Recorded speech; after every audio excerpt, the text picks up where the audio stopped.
All right. Thank you. All right, good evening. Pursuant to Chapter 2 of the Acts of 2023, this meeting will be conducted via remote means in accordance with applicable laws. This means that members of the public body, as well as members of the public, may access this meeting via virtual means. Participants may access this meeting through the remote meeting link as posted on the meeting agenda and through the town's online calendar. When required by law or allowed by the chair, persons wishing to provide public comment or otherwise participate in the meeting may do so by raising their hand or otherwise signaling their intent to speak. This meeting will be recorded. Please take care to mute your microphone unless you've been recognized by the chair. We will now confirm the attendance of members. Please respond with a present if you are on the call. Mary Larson Marlowe. Present. Ted Barker Hook, not present. Ron Foisey, present. Arnold Cohen. Present. Nisha. Madhu. Rachel Rawson. Elise Mielowski. Curtis. Ron, Elise has been replaced with Vic. This is an old version of the script. Elise has been replaced with Vic, and Kristen Borzumato is on there, and Sam is also on there. All right, so Sam Sater. Present. And who else did you say? Did you get Vic? I did not. Vic Pratty. Yes. And then Kristen Borzumato. And Kristen Borzumato.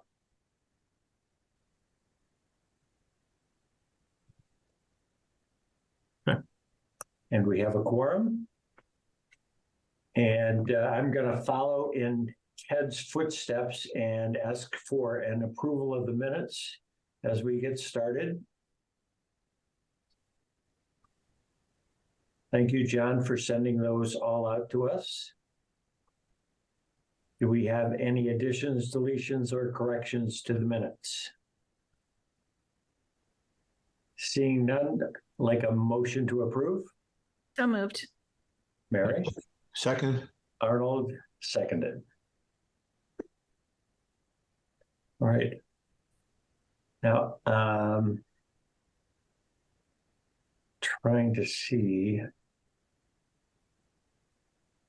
John, is it just the five of us that are the members on the call?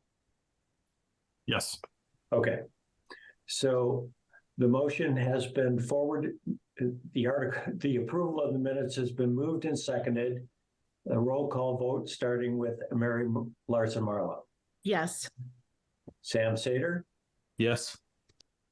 Vic Pratty. Yes. Arnold Cohen. Yes. Ron Foisey, yes.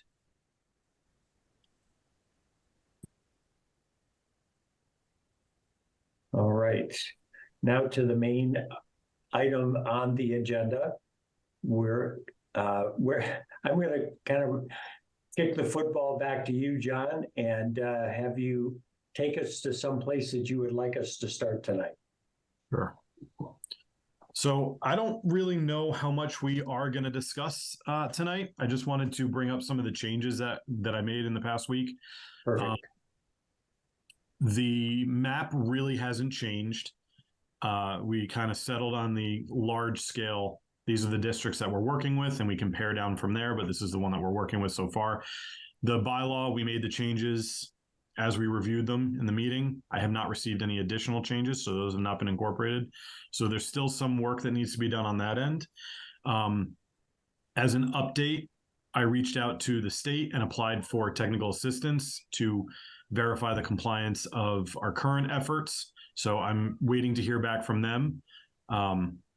Hopefully I'll hear back this week and we can get started. But in reality, I think we're in a relatively good place with the compliance model. We've got identified parcels. We know that we will comply at some level with some combination of the parcels. And I'll bring that up now so that we can just all look at the summary. And then there was another thing that I wanted to talk about in terms of compliance. Hold on.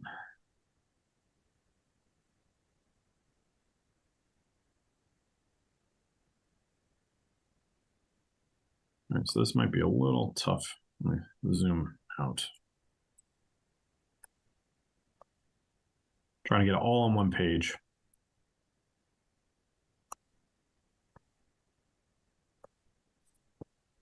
So this includes the districts we've identified, Preserve, Carbones combined into one, just because they've been treated as one district in our discussions. We can always separate them, but I think it's just easier to treat them as one. Downtown being another, Walcott Valley being next to downtown, Windsor at Hopkinton, and Indian Brook. We removed all the other areas out. So these are the ones we're working with.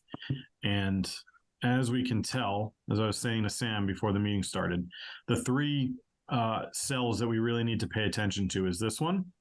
And that is making sure that we comply with the unit capacity, which is 750 units. So clearly with all of these districts, we'll have more than enough. We need to comply with this cell right here. And that is the acreage. Needs to be at least 50 acres. And this one, which needs to be at least 15 units per acre. So that's the gross density. So as you'll see on some of these, downtown, we actually only have 8.3. Preserve Carbones, we have 20 units per acre. So that's what would be allowed. And that's basically based on the setbacks, the land area, the developable area, all of those factors that come into play. How many units could potentially be in there with that criteria? And so since we have a couple, or since we have all of them that are over 15, except for downtown, that bumps up the gross density to 17.1. So as it stands right now with the districts that we have, well over the requirements for two of the three categories. So just for fun, so before I move on, anybody have any questions on this? Okay. So just for fun, I did something else. And this has not been verified. Oh, where's my tab? Oh, here. So I believe it should work, but I don't want this to be the going option in case it doesn't. But just playing around, I took away whatever I could to still satisfy the criteria. And so basically just left it with the Preserve and Carbones and downtown. And according to the model, this will allow for 808 total units, so above the 750,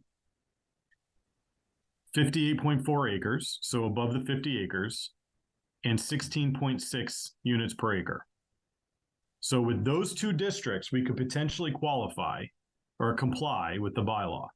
The catch on this is when you look at the zoning checklist or the zoning parameters, I had to modify the downtown.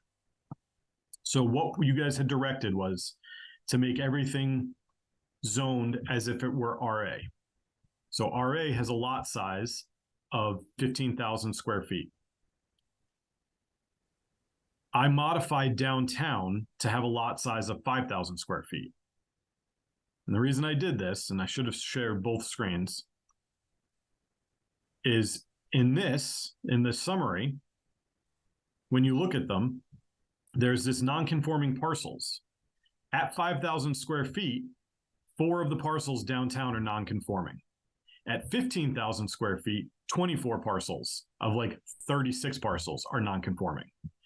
So my theory being, why are we making parcels that present day would not comply into a zoning dimension that they don't comply with when we're then not getting credit for them? So if 5,000 square feet is the size of the downtown parcels or near that, why are we not going with what we currently have on the ground to satisfy our compliance, if that makes sense? So this is going to be something that we would need to discuss. If we want to make downtown 5,000 square feet, Carbones would still be 15,000 square feet I don't think it's necessarily going to change the calculation for Carbones and Preserve because there's only 4 parcels, and I think all of them are probably over 15,000 square feet. But what this would do would allow more parcels downtown to be developed, potentially individually. So if you had a collection of 3 parcels that were each 5,000 square feet and you built on those 3 parcels together, it wouldn't be a problem. They would meet the criteria. But if you have 2 parcels that are each 5,000 square feet and you want to build 4 units on them, they might not be compliant and you wouldn't be able to do MBTA communities on those parcels because you wouldn't have the required lot area. And in reality, you don't have the required lot area as a lot of the parcels stand now. So why would you make that requirement what it is? So in my very roundabout, rambling way, I decided to play around with it and put it at 5,000 square feet and see how it worked. And this would technically comply. So this may be the route we want to go, depending on what Zach wants to do. So it's a great look at it, John. Thank you. Arnold, did you still have a question? You're still on mute.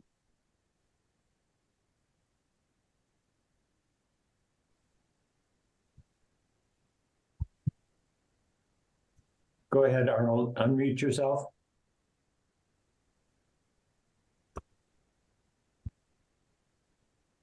I was on mute. So are these,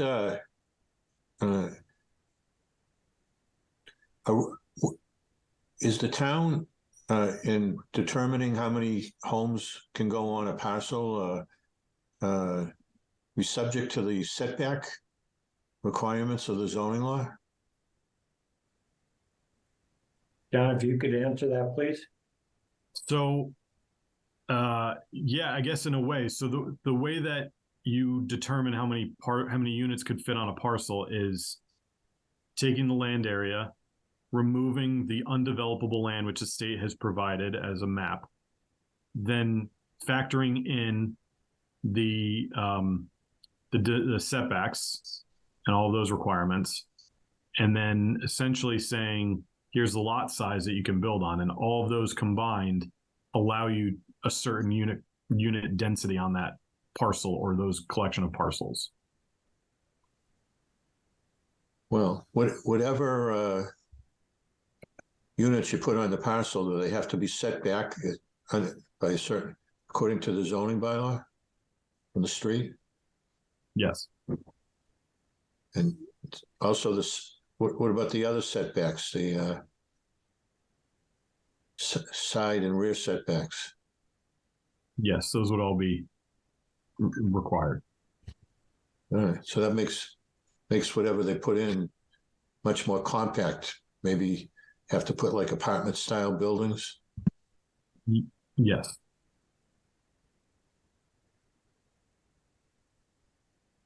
John, can we, Arnold, I'm sorry. I thought you were through.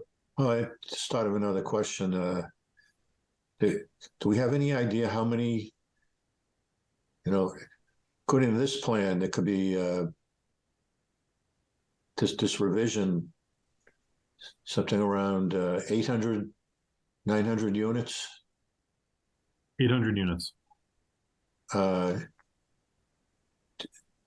Do we have an idea that, do we have any way of knowing how many units are actually going to be built if we do this? No, not until the developer actually develops the land. I suppose if you actually looked at the land itself, and you had the kind of experience and knowledge, you could probably figure that out or have a rough idea, though, I would think. But so that's going to depend on a lot of factors. The design of the complex, the availability of public water, public sewer. If they don't have public water and sewer, they would have to do septic or water treatment facility. The developer may not want to develop the maximum number of units. They may want to develop half the number of units that they're allowed. I mean, there's a whole bunch of variables that come into play that we wouldn't know until a developer proposes what they're doing. This is just what would be allowed to happen. No, I just have one more question. Now, I actually live in the Trails, which is part of the Legacy Farms development. If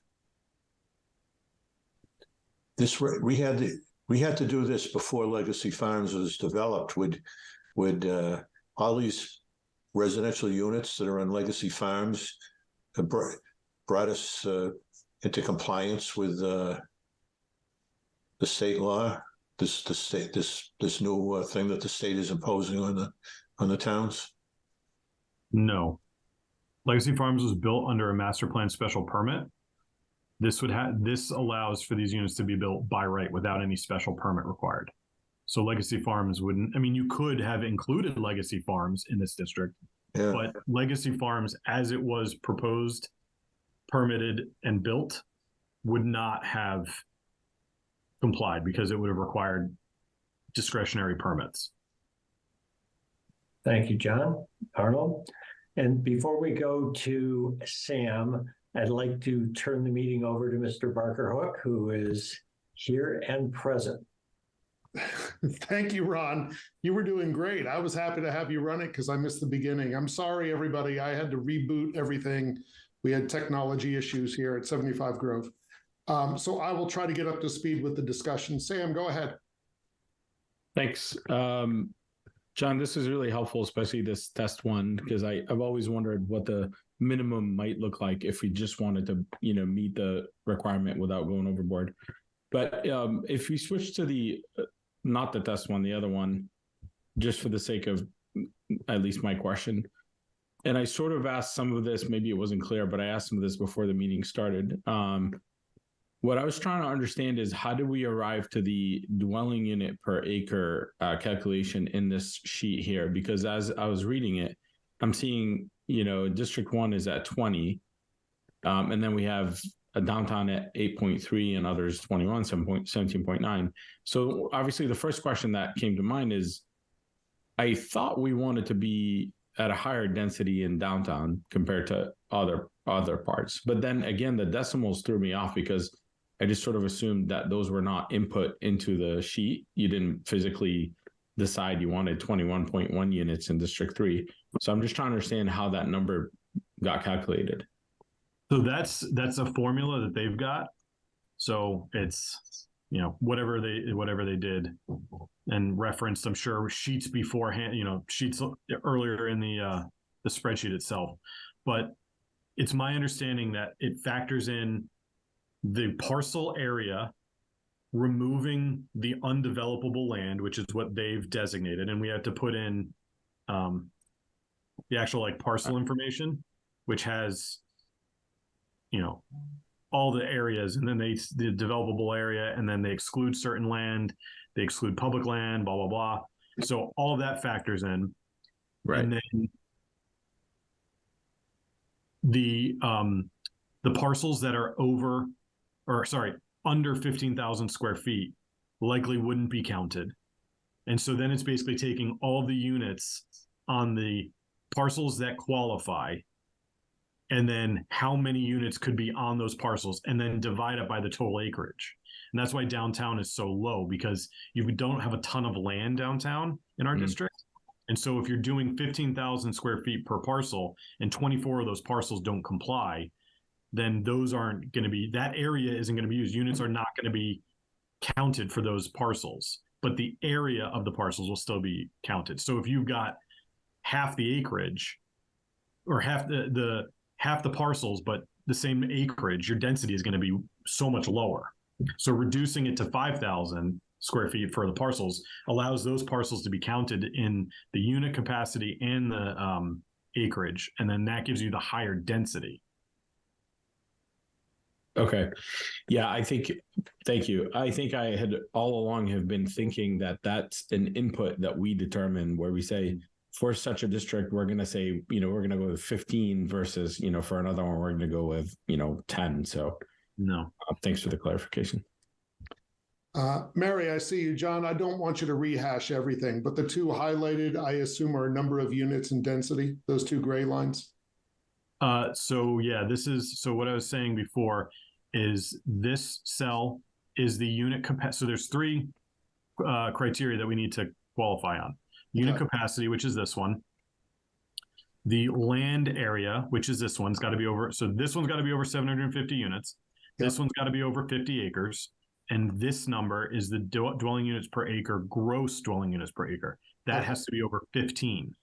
Okay. And I Those three. think, and again, I don't want you to have to go over everything. When I signed on, it looked like if we only did Carbonis in downtown, we meet the requirements just under the line. Yes, but the caveat there is I had to reduce the parcel area in downtown, which was at 15,000, consistent with the RA district. I had to reduce the minimum parcel area to 5,000 because 24 parcels in the downtown district would not comply under the 15,000 square feet. With 5,000 square feet, only 4 don't comply. Okay. And so that changes the density calculation, leaving 15,000 square feet of Carbonis, but reducing downtown to 5,000 square feet. Okay. All right. I don't want to have you to rehash too much. I'm sorry, everyone, again, for being late. Mary, I see your hand. Hi. Okay. So obviously, part of today is going to be, we're going to play with any of the setbacks that we want to change, and then we're going to see what effect that has on this and so on. Just like you did with the minimum lot size for the downtown, John. But I did want to do one follow-up quickly from Sam's question. And that is the 11.3 that's showing on downtown right now, because there are 4 undevelopable parcels within the downtown. Is there any calculation on this spreadsheet that shows the density of developed parcels only? So it ignores the 4 that are undevelopable, and that it gives you that calculation that is 11.3, but it gives you the calculation, just on the developable parcels. Would it just be 15 or just, would it? So I think that's what this one's doing. I don't think it counts the 4 parcels that don't comply, but it includes their area. No, So you're but saying take is those 4 there one parcels that out? doesn't include their area?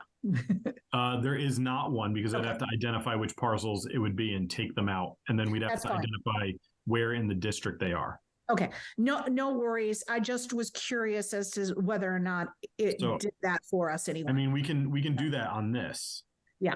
Okay, I understand, but I don't think that's necessary right now. Sorry to take over. So what is this? 28 Main Street. So that's Central House or Central Public House. This one, which is a residential, 2 Walcott. Yeah, so there's probably 2 more somewhere in here. Yeah, I just saw 2,700 square foot. So, I mean, they may be scattered this one right here, 27. Small retail and service stores, yep. And that's, what is that? 5 Walcott. We also could make, could put it below basically make all of the downtown parcels eligible for this just by lowering the square footage requirement to what you could, right. And you could, I mean, we can do that right now. We can make it 0. Yeah. Lot size 0 in the downtown district. Where are we? So if we made this 0,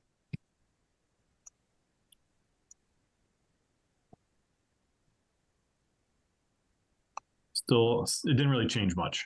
Okay. If at all. It's 11.3. We're still at 16.6. So it didn't really affect anything. It would just allow those parcels to be developed. But in reality, those parcels could be developed if they are joined with another parcel, and then those 2 parcels exceed 5,000. Okay. It did seem to allow more units, though. Didn't that 211, that was lower before? It was like 1. Yeah, it probably would have allowed more units because you're adding more developable land. Right. Okay. Anyone else have a question or comment? I'm still getting caught up. And I see we have some members of the public with us as well. happy to entertain question or comments from anybody. I'm very interested in looking at the details of the bylaw and discussing, open space requirements that we think are appropriate, and then plugging them in and seeing what happens. So Great, I'm up for that. I think that was one of the things we left last time is we'll discuss open space and what that might mean for this week. Do we have I'm looking through my old notes. I'm looking for the old bylaw. Here it is. The draft bylaw. Open space, add language, 210XX.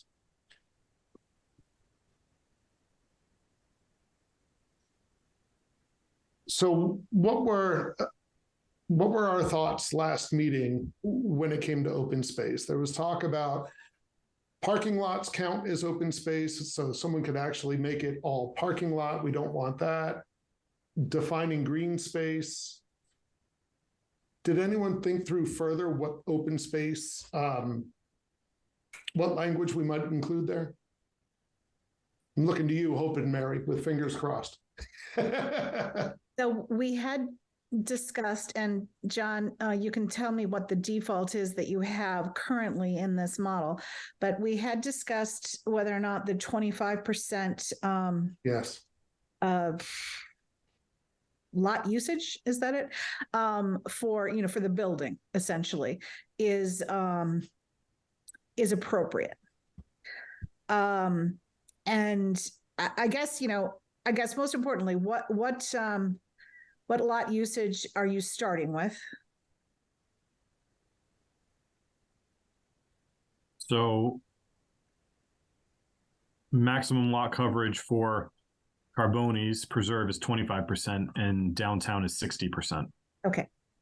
So that's so in reality, if we wanted to make downtown more than 60%, that would also change the numbers in the summary table because you would allow more of the land to be developed. Right.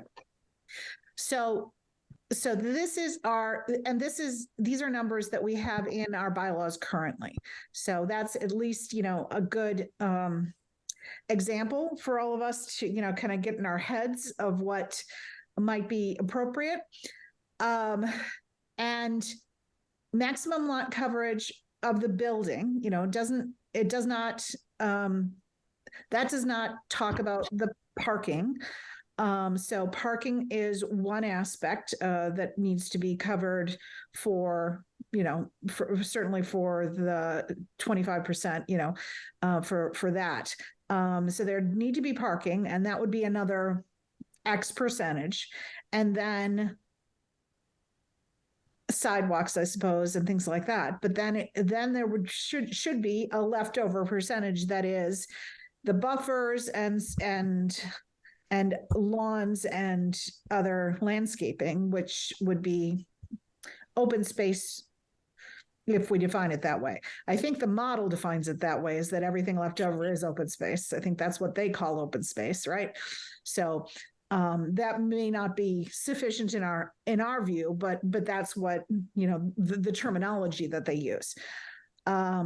So if you're thinking about, I don't know, John, if you had a chance to look up or anything for the Muse, formerly the Muse, what the coverage is for that complex? I don't think we'd be able to find that anywhere. Okay, because that does not seem to have a huge amount of open space, but I could be dead wrong. I wasn't on planning It's board. a big parcel, and I believe the back end of the parcel is a lot of wetlands. Okay, so that counts as their open space? Probably. Okay. So yeah, in the apartment complex itself, not counting wetlands, to me, it looks like the buildings are probably 50% of that developable land that's not wetlands, and the parking lot and streets and sidewalks are pretty much the rest of it. There's not, there's some green strips around, but not much other than that. Again, I don't have a lot of experience with that particular complex, but I'm trying to visualize Picture. I'm trying to picture it, what an apartment complex type of, so a pretty dense housing situation would look like. I mean, I think that we as a town typically like to have buffers from adjoining properties and from the streets. So those buffers are important to us, and the and landscaping within those buffers. So not just flat grass. And we also, certainly think that the green space within a complex is also, something attractive, and it, enhances the value of the property as well. But that, that's kind of like the percentages that I'm thinking of that really makes sense for a dense housing complex to have, fairly high coverage of the land with the parking and the building combined. I'd say 25% green space is kind of what we might be looking for. I'm wondering, I'm also trying to picture these things, Mary, and I see a hand up there. I'm thinking about downtown, and I'm trying to understand the 60. I'm picturing, for example, Hop Drug, and with their huge parking lot, I could see how that building is 60 or even less. But if I move over to the Central Pub restaurant, I can't find, unless I don't know the lot well enough, I can't find 40% non-building on that lot. And I think the same thing about, the lot with Hop Yo and whatever's next to it. So are all of the buildings, do you know, John, downtown conforming to the 60%? Or are there some non-conforming buildings down there?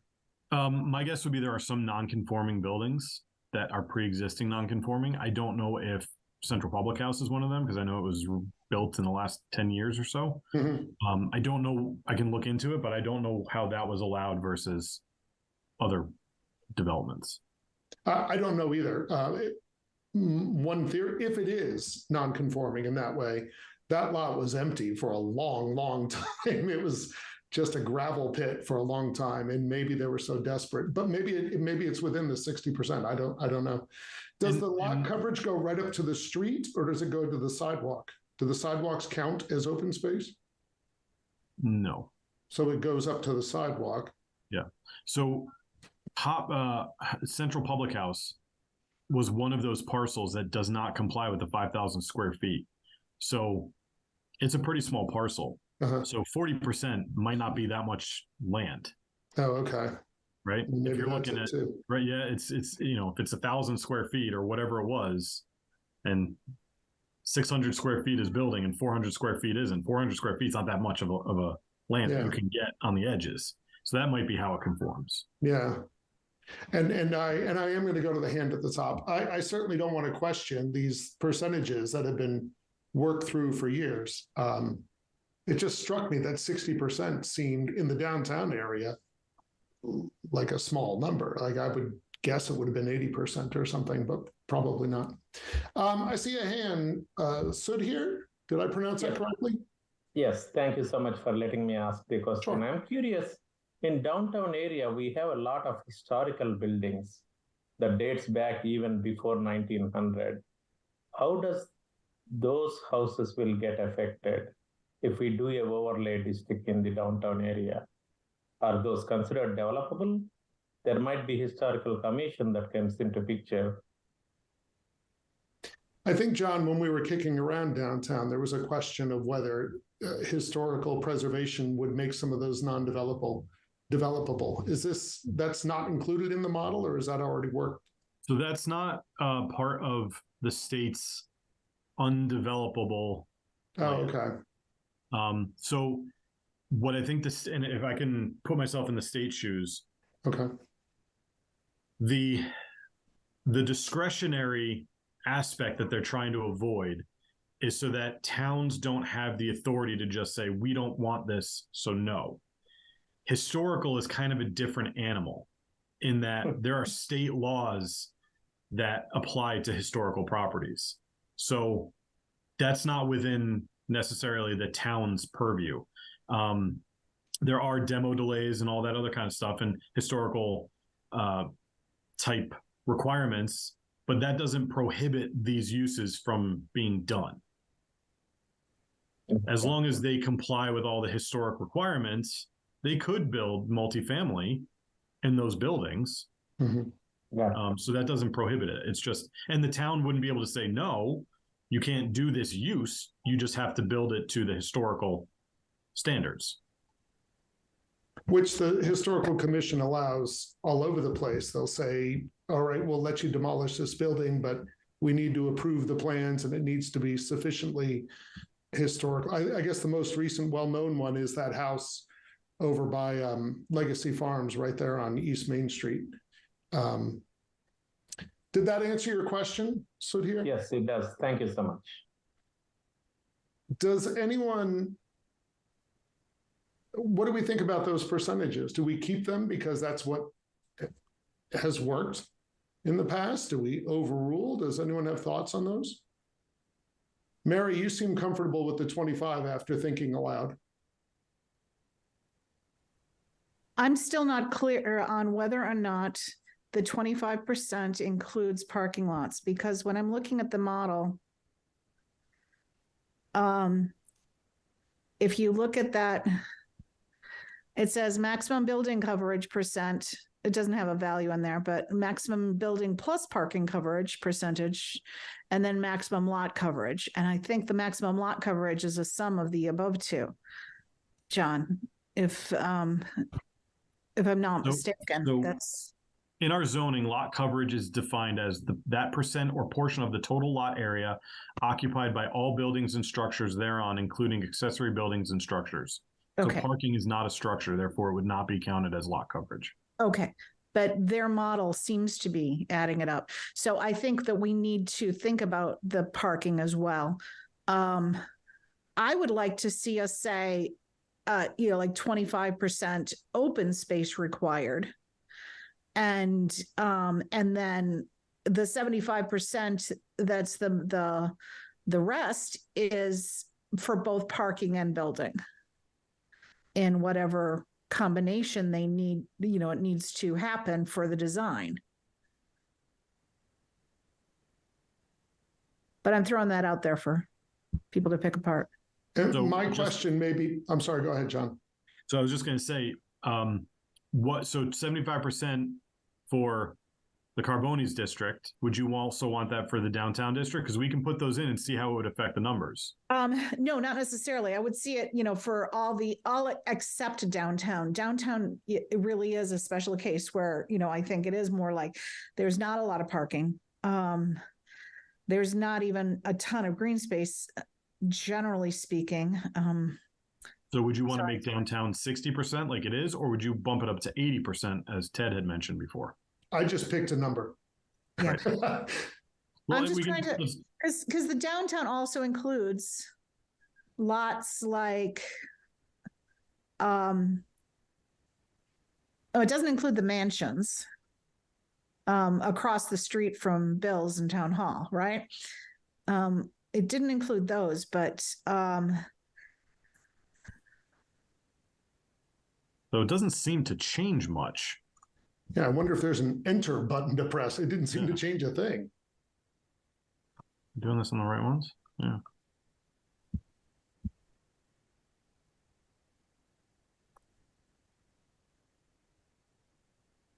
What if you make it 100 just to see if it changes any data? Not because we think that's a good idea.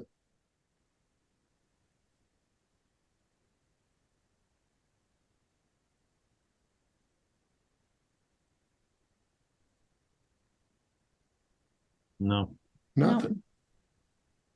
Need to refresh the page or something.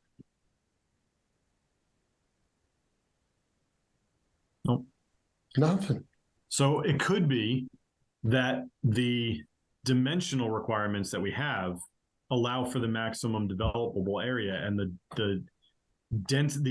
lot coverage doesn't actually get impacted by, or the unit count and density doesn't get impacted by the lot coverage, because the dimensional area already covers that, if that makes sense. That could be. So what setbacks did you use for the downtown district?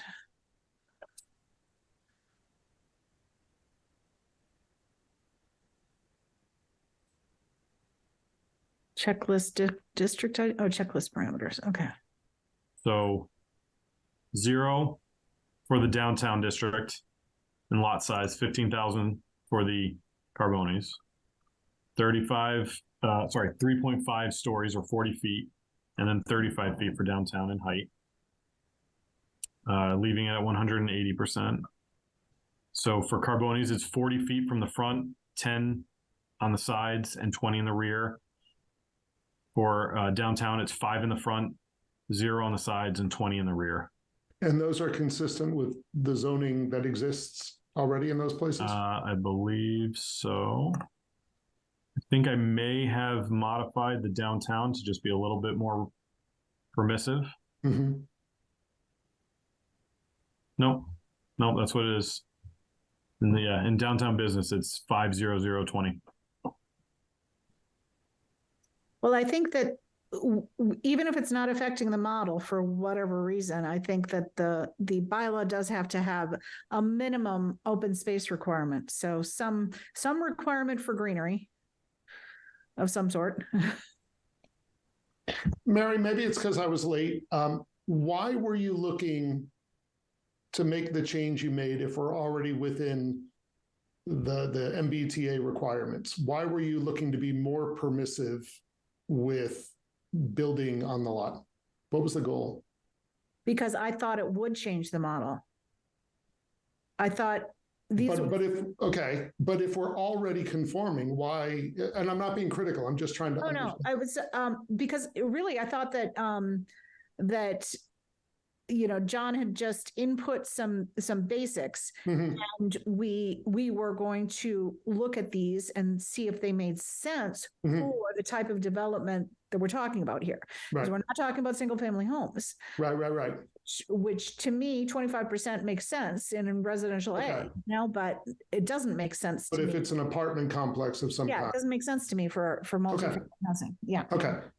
Well, John, I was just looking at the checklist. Looks like the formula is referring to somewhere else.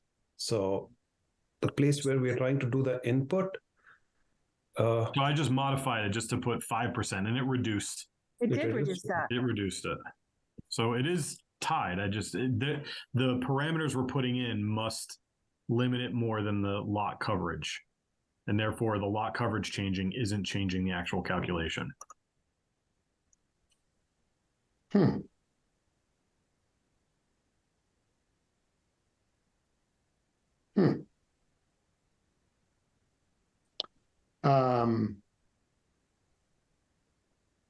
All right. Well, yeah, I see where you were going, Mary. That makes sense to me, that if it's a house or a single-use building, but if it's an apartment complex, perhaps be more permissive. The other part of me is thinking, I'd like to protect as much green space as we can. And if we're meeting requirements, but then again, I do want there to be development of some more attainable, affordable, different types housing. And it seems like changing that number only impacts what it might look like. It doesn't impact whether we are meeting the requirements or not. I know we have guests. Do we have any developers in the room? Because I have real trouble just imagining what a 50% lot coverage really looks like versus, because I'm so thrown off by the downtown numbers. Is there anybody in the room that can help with that? Doesn't look like it. I don't see Chuck Joseph, for example. This would be a perfect Chuck Joseph question, maybe. I can give it a shot. I dabble a little bit, but oh yeah, you want to help out by with? no means an expert.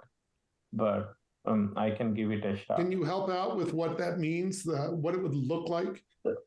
So right now, 60% coverage, if you look at the downtown area, I think we can stick to it because you need some surroundings. But I do agree with you, if you go to Carbonis where there is a lot of acreage, and if you include, they might be selective in where they leave the land, and on the road, you might see just concrete building or something. The density might look a lot more because the acreage is so big, not everything is developable. The area where they can develop might be more dense. I don't think that's an issue in the downtown area because the lots are small. To coordinate with the neighbors and buy all the land for a developer is just going to be impossible. And there are already a lot of businesses. They are not going to demolish and rebuild it. Right. I think there will be very few development in the downtown area. If at all the development will happen, it's more on the Carbonis side where there is a lot of free land. I don't know if that answers partially your question. I like Mary's question of what is Windsor, but then that gets thrown off by the massive amount of wetlands there too that we don't even think of as part of the lot because it still looks like woods. So I don't know. My own hesitation is I don't feel like I know enough about developing lots to have an informed opinion on those percentages. That's my struggle. I know it's our job to propose these numbers and agree eventually and pass them along. I just struggle with it because that's just not my world. And I don't know. I don't know if people feel the same, or maybe I'm overthinking. Maybe I'm over concerned. So if any of you look at Southborough's website, right, they gave within Southborough already existing 15 unit, how it looks like, few examples of the picture of already existing houses. It's not that dense when you look at whole per acre development. It doesn't look that dense based on those examples they provided. Yeah, and we've seen a lot of pictures of dense housing that doesn't look like the nightmare scenarios that I think pop into people's heads different times. I mean, I don't know. I'm not, oh, there's a hand. Good. Thank you, Chuck. Please help us. Yes? Yeah, you're in, Chuck. Okay, Chuck Dachi, speaking at this point as a resident, but also from the perspective of a director of the Hopkinton Area Land Trust and a member of the Town Trails Committee. I certainly am concerned regarding preserving open space, but I think that a critical area is not necessarily including it within a particular development if that impedes the feasibility of housing and particularly affordable housing in that area. But a key element is making that open space, additional open space, accessible. Having a open space provision in the bylaw is great, but I think the key thing is there open space that's preserved that residents can access easily? And thank you. Chuck, may I ask you a question while you're on the line? Yeah. Can you tell me if there are any or how many trails are out by Carbonis? Is there a trail network that far out by the train station besides the bridge over the river? Again,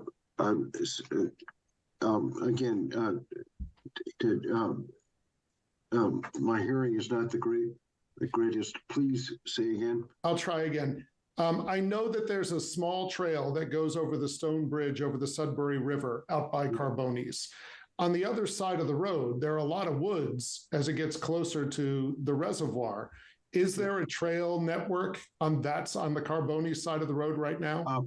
There, to my understanding, that is still a point of question in terms of cooperation with the with Southborough, but that can link quite directly with the trail network that leads to the Hopkinton State Park. Yes, that has not been a priority for our work because of the concerns in terms of just making it a good coordinated project. But yeah, that's a real potential. And in terms of something that would tie to the Carbone project, that would certainly bump it up on the list. Okay. All right. There's food for thought for the language in the bylaw. Go ahead, Mary, I see you. So I've been Googling some stuff. So in San Francisco, the maximum lot coverage is 75% for apartment buildings and things like that. So, and that, they don't probably parking is contained either within that same footprint, and they wouldn't have a separate parking lot. So that would be the full footprint on the particular parcel. So that's just, and I'm looking for some other examples as well, but that kind of gives you a city version. Right. So clearly we don't want to be at that level of density. Right. So, so then that makes sense to keep it at 60% for downtown and less than that for outside of downtown. Right. But I still think that 25% might be a little too low for density type of housing. So I'll keep looking. All right. So halfway between 25 and 60, just to pick a number, is 30, 60, 15, 45, like 42, I think, if my math is correct. That would be smack in the middle of 25% for a residential type development or 60% for downtown. I think, not really knowing what I'm talking about, I think I could be comfortable with making it even 50% for lot size. But I'm also, I don't know, we're trying to accomplish so many things at once, and finding that balance it's a bit of guesswork, I think. Yeah. I also just found another one for, like a smaller community. But they say for multifamily homes, it's a 50%. They have a rule for a 50% lot coverage. And that's with 20 dwelling units per acre. Yeah, approximately 20 dwelling units per acre. They also say a minimum 35% of the site area shall be provided as landscaping and usable open space. I like this. Where did you find that? This is a California town, California municipal code, but I'm not sure exactly what city. Yeah, I'll look for more information on it. So did you say, I'm just, sorry? Can you repeat that so I can put in the minutes? Sure. It's 50% for a multifamily development with approximately 20 to 30 dwelling units per acre. It should be a 50% lot coverage. And they have setbacks in here too, which aren't all that far off from what we have. And open space, 35% for landscaping and usable open space. Which leaves 15% for parking and walkways? It's possible that they include parking in the lot coverage. 50. I don't know, what their definitions are. It doesn't specify right on skimming this. just thinking about buildings and parking lots next to them, it feels like 15% wouldn't be enough for parking. No, Just kind of picturing a satellite view of a building with the parking area. So maybe that 50 is also with the parking lot. it could be. But because a lot of times, you know, with higher density, you're going to be putting parking underneath anyhow. Hmm. Yeah. Ron? I'd just like to submit that our current open space coverage in town is very attractive. And I think our open, you know, the whole zoning around open space is very, we've done a great job of acquiring it, thanks to Halt and all the other people that do that. I just think in the downtown area specifically, a lot of the open space is going to be the town common. And, you know, it can be high density is right in line with our master plan and what is called for vibrancy of a downtown area is high density. So I kind of let the overall open space guidelines do what they've been doing historically and leave this one alone without trying to shoehorn open space into high density development. Is that a comment just for the downtown section, or is that for everything we're doing? Right now, we're focusing on Carbonis in downtown. Yeah, I would specifically say for downtown. Are you suggesting that the 60% lot coverage that we had before is what you want to keep? Or are you interested in pushing it? Right now, we have it at 80 as I look at it in front of me. Yeah, I don't have a problem with it being 70 or 80%. Okay. But I suffer from the same uncertainty that you do, Ted, which is I'm not a developer.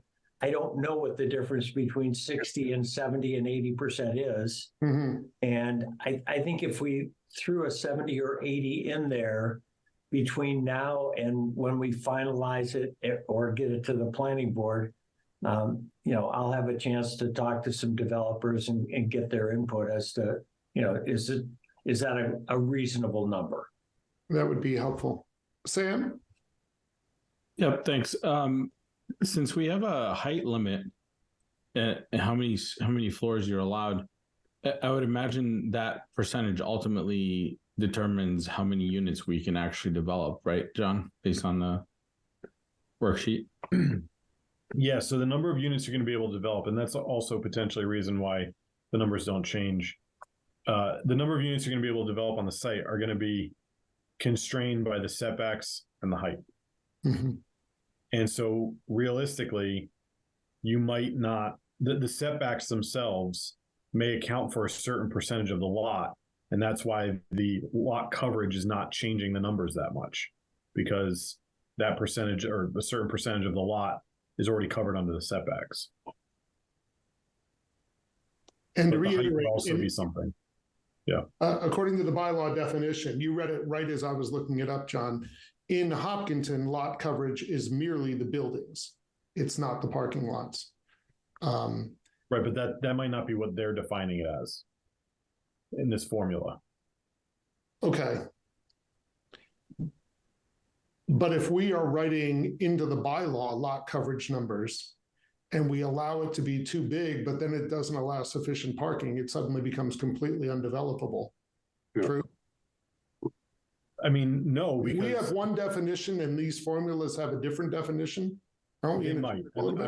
Yeah, I need to look at the walkthrough. So no, that I don't think that would happen, because if there's a parking requirement, they're going to have to meet that parking requirement. So they're going to have to do the math to make their proposal fit all of the requirements. Right. Okay. And if they can't develop a certain amount of the land because they also need to fit the parking, Right. that doesn't mean they get to build houses with no parking. They just Right. they don't get. So we could say 95%, but if they can't get sufficient parking, they can't go to 95%. Or they'd have to build parking underneath the buildings. Right. Okay. Yeah, they'd have to figure out how they can do it. Okay. Was there another hand? No. Is there, John keeps mentioning setbacks and now we've talked about height. My gut is don't change the setbacks or the height requirements for the overlay. It feels like those are the setbacks that work in those neighborhoods and we probably don't want to muck with them. I see Rob Benson's hand. Rob, is that an answer to what I just said, or do you have another point? Another point. Could I hold off on just a second? Does anyone have whenever you get to just call on me when you're ready. All right, you're next up. Does anyone have John might have a thought. So I just want to point out in the model, this 40-foot front setback, anytime it goes over 30 is like categorized as brown.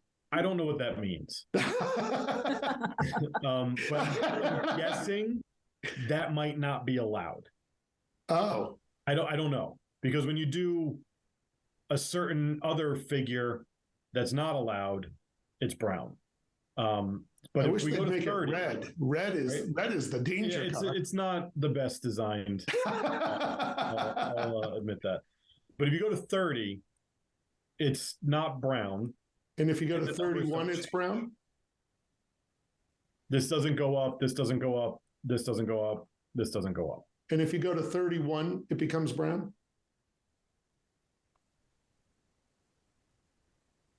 Yeah. Yeah. Okay. So I think maybe we have to know for sure what brown means, but let's pretend it's not brown. Does anybody have a strong feeling to adjust the pre-existing setbacks in those two areas? Or the height limits? And I can't imagine any of us think that's a good idea. Okay, so for now, we'll leave that alone. And then that leaves us back again with lot coverage. Rob Benson. Thanks, Ted. Rob Benson, 178 Spring Street, Hopkinton. Sorry, I'm not on camera. I'm just on my phone here. I've been listening to the conversation, and though I know you guys are trying to tackle a difficult problem, and you're getting into the weeds of kind of almost a math exercise, like how many units can fit on how much space with the setbacks and height restrictions and so on. And for those of you that don't know me, I'm on the planning board, but I'm not, I'm just speaking as myself. I think of it kind of in a few different ways, and I think this is how town meeting will think of it, is there's really three ways to go about this. There's just the idea that traffic in town is horrendous when schools get out in the morning and at rush hour at night, traffic is horrendous. Everybody's taxes have gone up significantly with the addition of new schools and new school buildings, and there's going to be a special town meeting to fund an Elmwood school replacement, and people are very cognizant of that. And so this MBTA Communities would basically put on the table or allow a project almost the size of Legacy Farms. And people are going to think about the traffic. People are going to think about how it's going to impact the schools, and they're going to think about how it's going to impact their finances. So there's kind of one of three approaches to take in the big picture. Is the town can just say no, we're not going to adhere to MBTA Communities, and whatever happens after that, the Attorney General can try to sue the town. I don't think that would be the path. I don't think they would do that. We could go the path of trying to designate parcels where it's financially impractical to replace what's there by putting more housing. Or we could do what you guys are doing now. We could look at potential areas where dense housing may be of consideration. I just don't think within the past 3 years, there was a project to build 31 or 32 apartments in downtown. And the town found basically a path forward to make it the home, a historic home, so the developer couldn't build it. And by and large, because the residents at town meeting didn't want more dense housing downtown. So I just don't see that as a viable path. And so what I see playing out is if this goes to the planning board, if the planning board is going to debate it, it could potentially be, okay, we go forward with this plan, we don't. But I could see this playing out on the town meeting floor of, well, no, we don't want that land. So what's the alternative? And we could have a situation where people are proposing other properties, and that would be the worst case scenario. So I understand it's a difficult problem you're tasked to try to look at. But I think the entire picture should be considered, and it's not just kind of a math problem and adjusting setbacks. So that's my opinion. Thanks, Rob. I agree with you. It is a very difficult problem. And I think we are trying to take into account everything you say. And we certainly sense that the town has resistance to more development. John, I think Massachusetts's recourse is not simply sue the town, is it? Isn't there withholding of funds and all sorts of things like that if we don't comply? The state has said that there are 3 funding sources that would make that a town would be ineligible for if they do not comply with MBTA communities. There have been, I believe, 9 or 10 others that have said that they will factor in compliance with MBTA communities in their decision criteria. So it doesn't mean you are ineligible. It just means you will lose points in your application if you aren't compliant. That number can go up. And then, so to Rob's point, the Attorney General has said, not that they would sue towns, but that it's their opinion that if a town does not comply with MBTA communities, that town would be open to fair housing lawsuits from not necessarily the Attorney General, but other organizations or nonprofits or whoever else would initiate those lawsuits. And do you know, John, you said there are 3 sources of funding that would automatically be turned off. Do you know what they are? 2 of them, I don't believe Hopkinton has gotten money for. The other one is MassWorks. And we had MassWorks funding for the design of the downtown revitalization project. Another project that off the top of my head, I don't remember. The other 2 were, I can pull them up. They were in the presentation that I gave earlier this year. But off the top of my head, I don't know what they are. So in short, potential penalties are more immediate than simply the state suing the town. That's not a likely option, but there are other potential likely lawsuits, and then there's funding that is turned off. So Sure, go ahead, funding? Rob. So I looked into the funding. The prior funding in the last 10 years is less than 0.5% of the town budget. When you consider the impact of 750, 800 additional dwelling units and the impact on schools and the financial considerations, it's minuscule. So it's fear, it's threats, and that's where things are. I think the zoning advisory committee and the planning board, everybody has their to do their due diligence and understand the real financial impact. It's not at present, we haven't gotten the money that you may think we have from these sources. Okay. Would you agree, John? Do you know? Maybe it's outside of. So MassWorks, I think, I haven't done the comparison to the town budget. MassWorks, I believe we got $9 million or thereabouts total in 2 different grants. I think one was 4 and one was 5. I think that's all we've gotten in the last 5 years. Okay. Okay. Yeah. Yes, please, Ron. The whole concept of whether or not this is a good philosophical move for the town, to me, is really, I'd like to shift that to the planning board and let them wrestle with that. I mean, they've asked us to come up with something that complies with the MBTA communities thing. And I think we have to continue to work it toward that end. I'm of the same mindset. I just want to hear different ideas, but I am with you completely, Ron.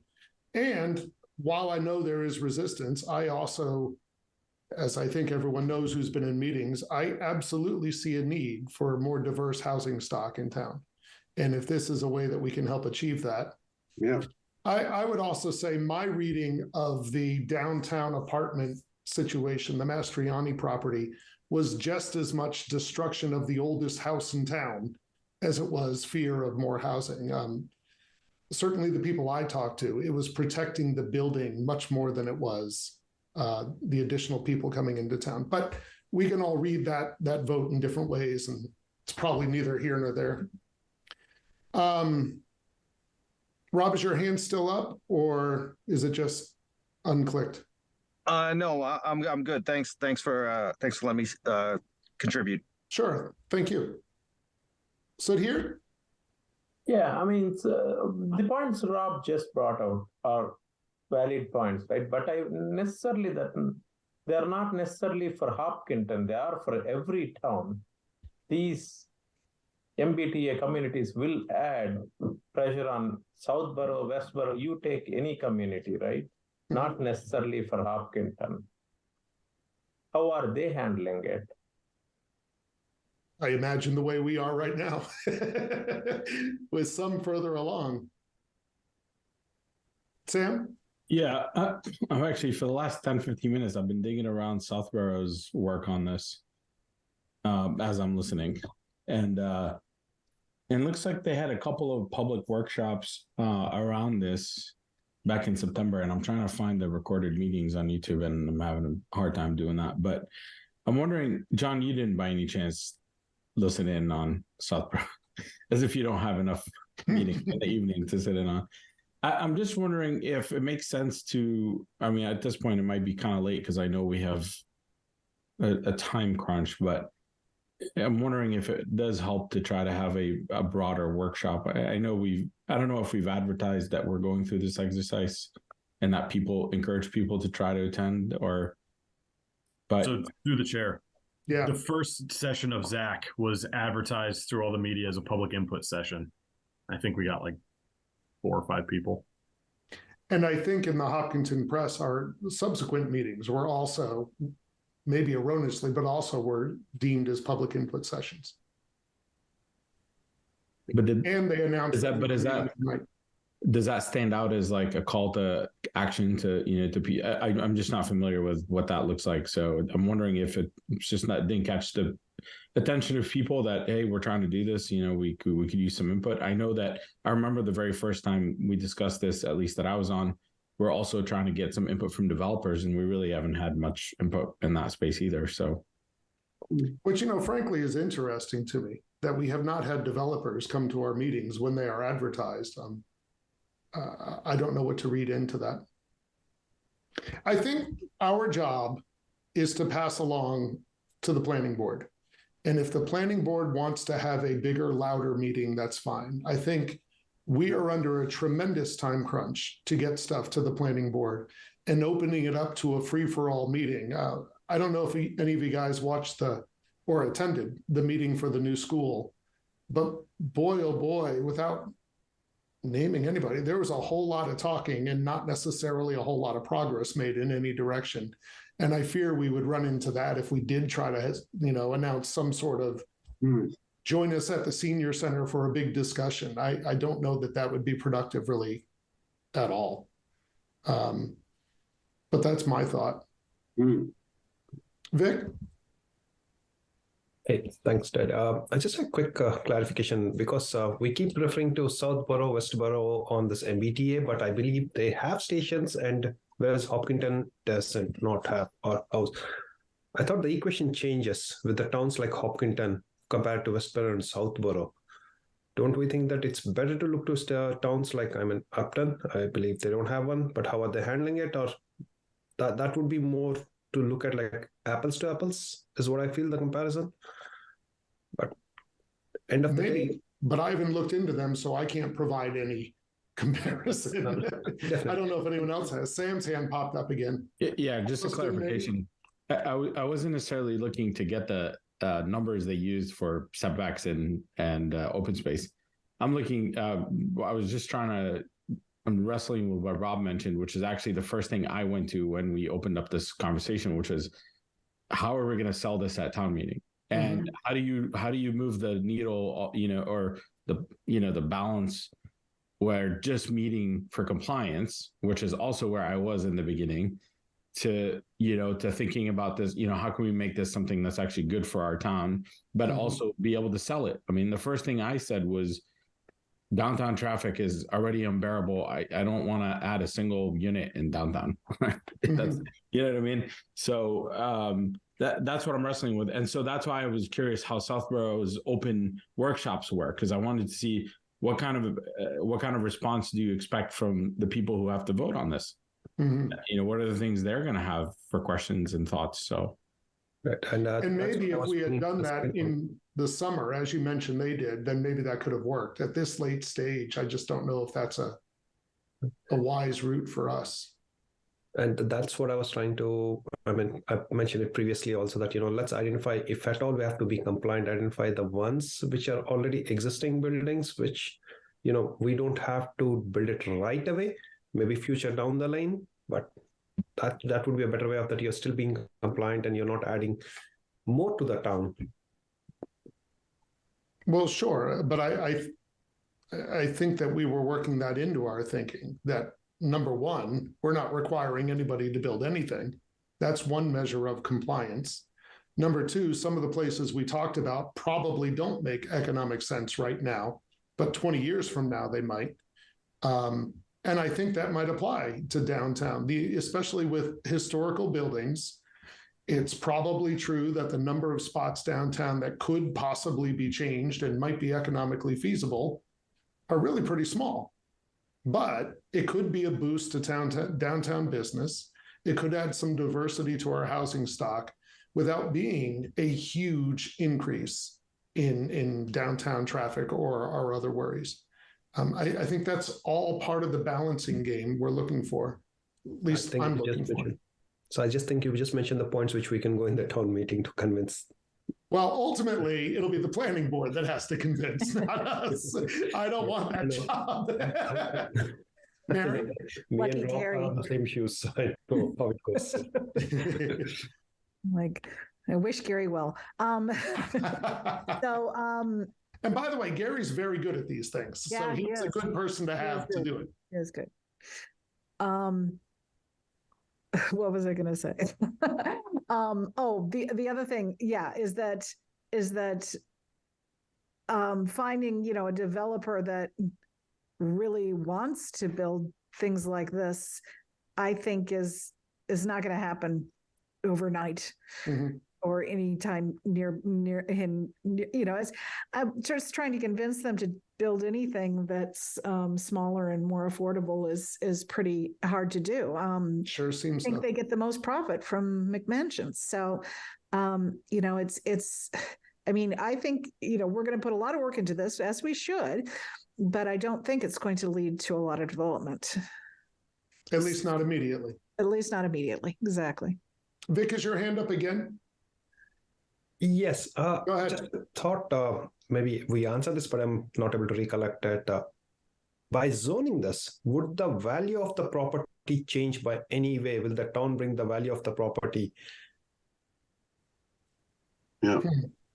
You mean like as a tax base, or would it be more or As less? a tax base? Let's say that right now it's not zoned. It's not zoned as MBTA, and the property value is like 100K. I'm just putting some numbers. Just because we zoned it across, will it change that number to like less than 100K, so that it allows the developers to come forward to build those MBTA community?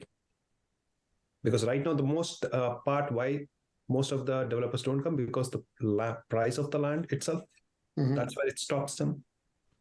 Sam, do you have a response? Not a response, but I want to add to what Vic's question is the other way around. Does this make it a more valuable piece of property, and does that impact the current whoever occupies that land today? Right? Yeah. Surrounding Again, properties. go ahead, Vic. Also the surrounding properties. Just Right. because the house value of this current MBTS zone, the next house which is not zoned, the value of it also. Well, our buddy Curtis isn't here, but I think that one potential advantage of the Carbonis property is it's not surrounded by a whole lot of other houses. There aren't a lot of neighbors to that other than Curtis to feel immediately impacted, either financially or quality of life wise. My guess is if we zoned Carbonis for dense housing, potentially Carbonis could sell that land for much more than they would have normally, is my guess. But again, that means there has to be a buyer. But I would bet that if someone has the construction model that makes that lucrative, they'd be willing to pay plenty for that land. I don't know who Carbonius would sell to now with the zoning that we have out there. I don't know if that answers your question. I'm a high school history teacher anyway, so I'm probably not the guy to ask. So we've drifted away from the numbers, and I feel like we got to get back to the numbers unless anyone else has kind of overarching comments or questions. So here's what is in my head based on our discussion. John, could you go back to the page with the lot coverage, please? So in my head, I'm cool with downtown being anywhere from 60 to 80, knowing as little as I know. I hear Ron, and I hear that more dense housing downtown adds to the vitality of downtown, makes it more appealing to more businesses to fill in some of the places that might be slow. I don't know if 80 is the perfect number, but I feel like anywhere in that 60 to 80 works for me. Over on the other side, I think we still need to figure out the difference between what the Commonwealth calls lot area, i.e. is a parking lot count or not. But if it were our definition, I think that I would only go to, say, 40, 45. But I love what Mary found with also a percentage of what must be protected. And I like the language that Mary found. I can't remember exactly what it was, but it was horticulture and green space that was usable, something like that. I really liked that language as part of an additional what must be on the lot. If it were me, and I'm glad it's not, I think I would go 45%, 70% for downtown with Mary's language. Someone tell me why I'm wrong. I just feel like we got to decide some numbers. I mean, we can't just keep batting it around. Go ahead, Mary. It's funny, I was looking at you the whole time. I think you're on mute though, kid. You're muted, Mary. You're Still on mute. Sorry. There you go. So I agree with the numbers you're throwing out there. Not a bad way to look at it. Maximum lot coverage, not including parking, 45%. In that range for the non-downtown, and 70% you were saying for downtown. I'd like. Again, the open space required on a lot should be much lower in downtown. I agree. Of course. And, but I think, 30% or so for the non-downtown, and talking about that and just having that language in the bylaw, even if it doesn't change any of the calculations because it's already covered under maximum percentage. Actually, that would be not 70. I think you put it 70. Yeah, that would be 45. 45 is the number I threw out, and Mary was. And sorry, John. And yeah, so even if it doesn't affect it, I think the language needs to be in there around the open space and what we expect them to do to the open space, and having that clear in terms of our intent. Again, just reminding that this is a bylaw designed that that developers can take it and run with it and not have to go to a particular the planning board or zoning advisory board but zoning board of appeals or anything like that. Except for stormwater management, that they can minimize the interaction with boards, and therefore the verbiage has to be in there in terms of what we want to make sure that they keep in mind. So that's that's something that we just have to make sure is in there, and even if it doesn't affect the numbers. So downtown, I'm agreeing with, everything Ron was saying about it being the potential for some denser housing. And we do have the common, we have parking lots, which are, there's more being developed, thank goodness. But the idea is that this is the way to revitalize downtown and make it a mixed use area of residential and commuter area for, mass transit commuter, as well as commercial and retail that can survive down there. So, John, you still have the downtown at 80. Mary and I were talking about 70 or 75. Which one did you like better, Mary? Let's go 75. Okay. When it comes to language, I also like what Chuck was saying about if we can put in the open space, also open space that is usable, or we value connectivity to trail systems. I don't know how that language would look in a zoning bylaw, but I like that idea. Is that doable, John, or no? Your hand popped up, so maybe not. No, it is doable. I was just going to say I've got a couple points. Okay. If anybody would love to take a stab at the bylaw and what they think they should put in there for the language, that would be super helpful. And just modifying that. And you can even just, throw it in an email and I can put it in and send out the revised bylaw. It's just me trying to figure out what everyone's trying to say. It's a little difficult, and it's easier for me if you just send me what you want me to say and I can put it in. The second part is I'm looking at the compliance model user guide from the state that says lot coverage, which may be defined in several ways. For the purposes of this model, please enter a number for the maximum lot coverage that represents the total percentage of land on a parcel that may be covered by structures, parentheses, not surface parking. Good. So I think they are using the same definition as us. Great. Great. And then minimum open space says, please enter the open space minimum required by the zoning district. If the zoning district does not have a minimum open space percentage, the model will automatically use 20% to account for setbacks. Okay. All right. So I think we're working with it well. Yep. I think that's good.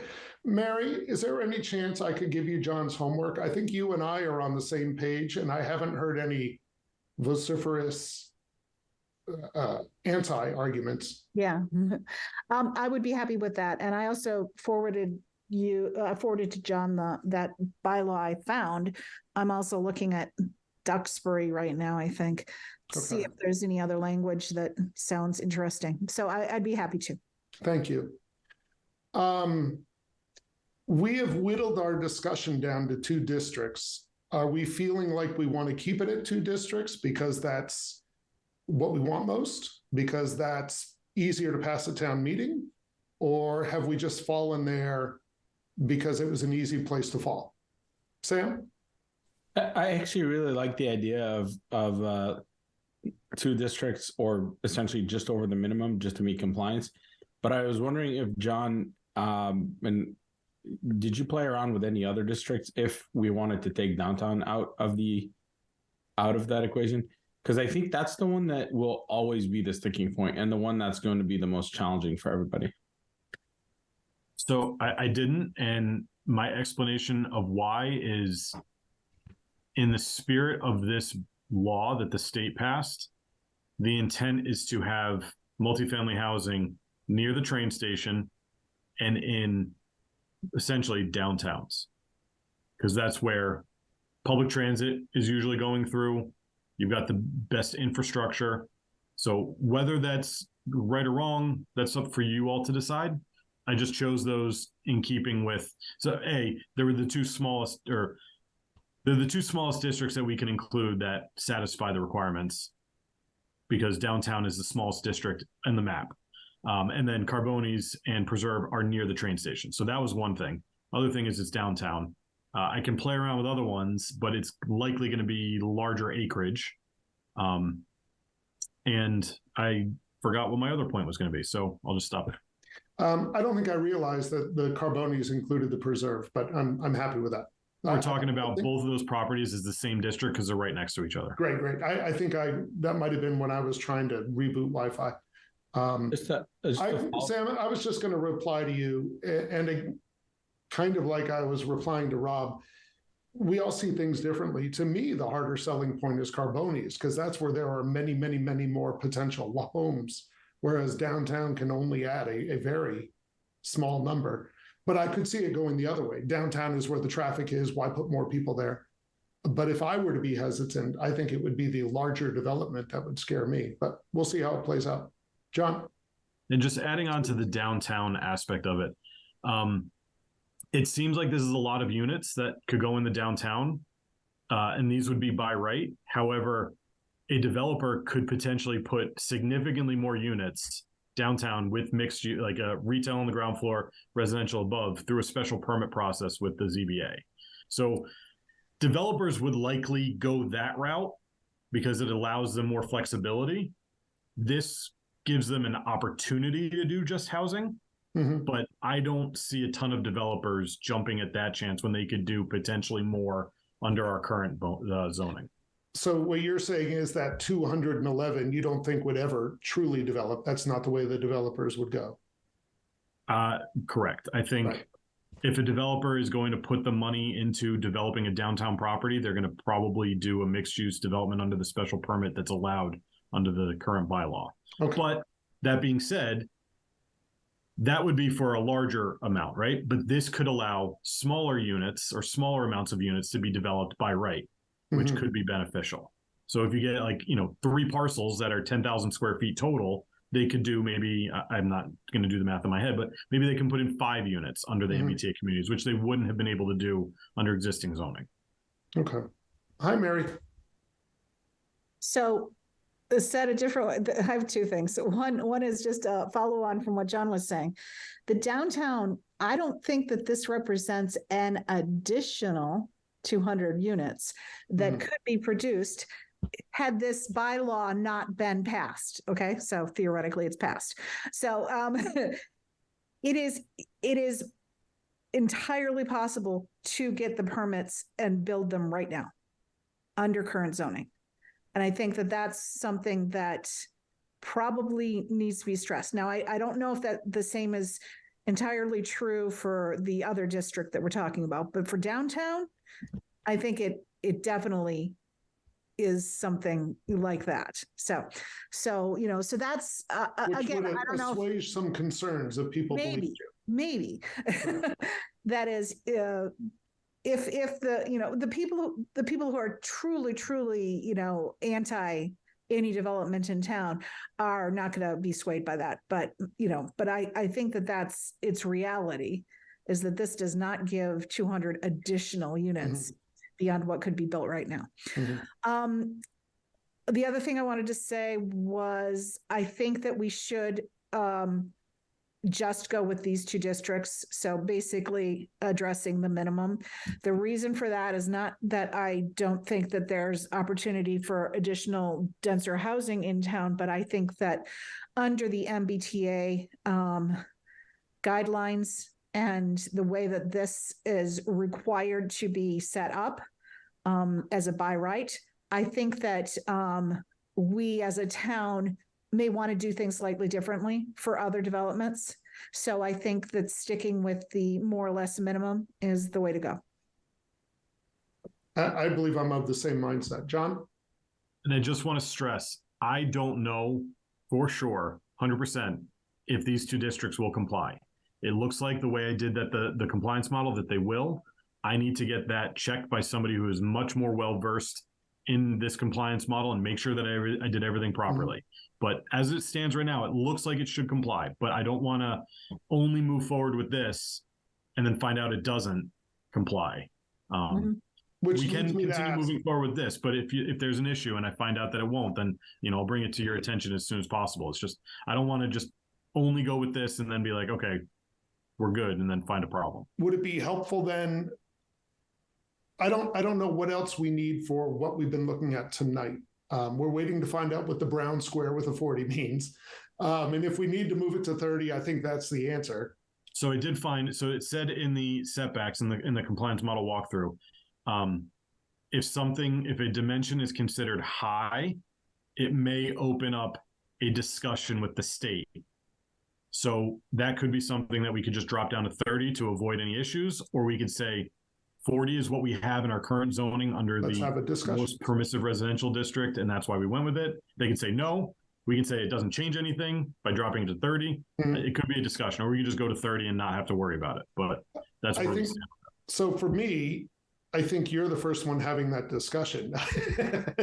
Is that something you fear, that discussion? Does that throw off the timetable, or is that just It could be a stumbling point in the Yeah. compliance. This is the first time we're going through all this, so I don't know what Sure. it would mean, sure? right? So I want to avoid any issues that bring the state bringing any issues up too late in the process that can, have an impact on what we're talking Okay, about. Sam. Can we go with 40, and if it becomes a thing, we just let John change it to 30 since it apparently doesn't change anything? I mean, Or we tell the planning board we're going with 40, but you Yeah. might ought to know this. I just I mean, that's a way to go too. And then maybe the planning board can give John that authority. Ultimately, that's not our authority to give him, I don't think. right. It's a recommendation. So I'd like 40. I'm thinking the same. So, John, what I was going to ask then is, are there other pieces? Mary's going to work on that open space language for the bylaw. We've already shot down my hopes for green language, so that's not going to happen. I was going to ask, would you like us to then have a discussion now about what a third parcel would be if these two don't meet the requirements? Should we table that? Is there something else we need to do that I'm not thinking of right now? So I think we could have the conversation about a third area. The other conversation could be just expanding the downtown area to include more parcels. I think, based on what we see in the model, I don't think that's a pressing issue at this point. But if there is, and that could be something we deal with at the planning board too, is hopefully we'll have an answer by that point and they can say, well, add more here or add another one there.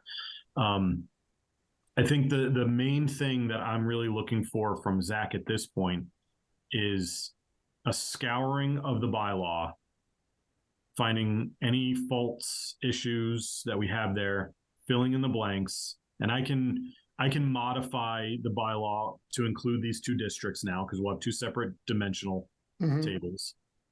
Send that out, and then people just redlining the bylaw with the language, or even just comments saying, please put language describing this here, and I can wordsmith it. But yeah. Kind of the just thing like I that. did with the first one. Just like that. Really just getting Zach's input on what the bylaw should look like. And it doesn't have to be anything technical, just reading through saying, can we put something here? Can we put something there? And that kind of stuff. And that just gives me a little bit more direction, because as it stands right now, I'm kind of just doing what I'm seeing from my perspective, but I'm not a Hopkinton resident. Right. I'm not a member of Zach, so I don't really have any authority to do that. So getting it from you all would Sure. be beneficial to me to put something forward that we can discuss. Okay. So what I'm hearing, are there any hands up? No. What I'm hearing then is we all have, Mary has extra homework because Mary's going to get that language to John so he can incorporate that as well. And not to put more pressure on you, Mary, because I thank you for doing that. But the sooner you do that, the sooner John can then turn it around and send us out his best, newest draft. Yeah. Our next meeting is, I don't have the calendar in front and I forget, 2 weeks out? November 13th. November 13th. And then hopefully we can put this to bed. It sounds like we don't need to have a discussion about expanding the overlay right now, because it might be unnecessary completely. And it might be something we pass along to the planning board anyway. Say, when we left, this was all good. And if new information comes along, They can send it back to us then at that point, I suppose. But there might be a time crunch that makes that not really the wise move either. Am I summing up accurately, John, as far as what you're seeing? Yep. Awesome. There's a hand, Vic. Quick question. November 13th, I thought special town meeting, and we have this. Does that conflict? Oh, Oh, Or sounds did I get that? Yes, whoops. we can't have a meeting that day. Is Wednesday available that week? November 15th? We have Board of Appeals. A community input session for, I believe the sustainability project manager is doing that. But that ends at 7:30, so we could fit it in. So it's really Board of Appeals and Trails that are. And Arnold, you're our Board of Appeals rep, yes? Yes, Are you an alternate or are you a full-on voting member? I'm a full member right now. Would you be comfortable with us having a meeting? And if you could forward to me or to John comments ahead of the meeting? Or would that be unfair to you? That's okay. You're okay with that? Yeah. So Do we have a meeting scheduled for November 15th? We yeah, don't you yet. do, but you also have one scheduled for November 8th. So you have 2 meetings in a row, For the Board Oh. of Appeals? which is not normal. 'Cause I don't remember seeing the notices about them. But So they're on the calendar that doesn't, there's no agenda attached to them yet. So Yeah. they could be canceled. I don't know. But you do have two weeks in a row, which is not typical. yeah, I know. Yeah, I haven't heard anything that they're, sometimes maybe they just have them like placeholders. I can try and confirm tomorrow, and if there isn't a meeting, I could potentially schedule Zach for either of them. So if there's no meeting on the 8th, I could schedule a Zach meeting for the 8th. Is the 8th too soon for you, John and Mary? It depends. It's really going to depend on when we find out about the technical assistance. Okay, Mary? I could get things done in the next few days. All right. I think my preference is the 15th to allow us to catch our breath. We've had a lot of meetings in a row. And if, John, if you're okay with that pace, and if Arnold is okay, if there is a ZBA meeting that day, forwarding comments to John or to me, I think I would prefer the 15th, just to give us a little breathing space. What do you guys think? It works. I think it's mostly Arnold. Are you still okay with that plan, Arnold? Yeah, I'm okay. Not certain to me when they're going to have a meeting. You know, Right. I don't remember seeing any notices that we're having Okay. meetings on either of those dates, but it doesn't mean they're not. So, John, I think we're thinking the 15th. Are you good with that on the timetable? Yep. Okay. All right. So we'll say next meeting is the 15th. All of us should be looking for John's recent bylaw, which won't be immediate because he's got to work on it and he's got to incorporate Mary's wording in the open space part. Yeah. Ron, I usually flip-flop the agenda and do minutes first. Did we do minutes already? We did? Excellent. So I think that we are ready, unless anybody has final thoughts, we're ready for a motion to adjourn. Don't move. And a second. Second. And let's do a roll call vote. Vic, Yes. Sam, Yes. Arnold, yes. Mary, Yes. Ron, Yes. and I am Ted, and I vote yes. That's Thank it. you all. Thank you, everybody. Thank you as ever, John. Happy Halloween. Herculean work. Happy Halloween. Thank you. Bye-bye, everybody. Good night. Thanks.